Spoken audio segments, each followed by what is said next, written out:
একদিনের কথা, হামিম নামে এক কিশোর তার বন্ধুদের সাথে খেলছিল। আছরের আজান হয়ে গেল, কিন্তু কেউ নামাজে যাচ্ছিল না। সবাই বলল, পরে পড়ব, এখন খেলা চলছে। কিন্তু হামিম বলল, নামাজ আল্লাহর হুকুম। তিনি আমাদের দুনিয়া ও আখিরাতের মঙ্গল চান।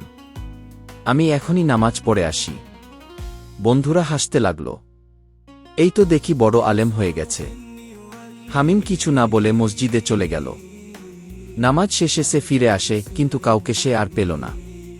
পরের দিন হঠাৎ খবর এলো ওই সময় তারা খেলছিল যেখানে, সেখানে একটি দুর্ঘটনা ঘটে। যারা ছিল তারা কেউ আহত, কেউ হাসপাতালে। হামিম অবাক হয়ে বুঝতে পারল তার নামাজই তাকে বাঁচিয়ে দিয়েছে। সেই দিনের পর থেকে তার বন্ধুরাও সময়মতো নামাজ পড়তে শুরু করে। নামাজ শুধু ইবাদত নয়, এটা আল্লাহর পক্ষ থেকে রক্ষা ও রহমতের ঢাল। সময়মতো নামাজ পড়লে আল্লাহ আমাদের বিপদ থেকে হেফাজত করেন।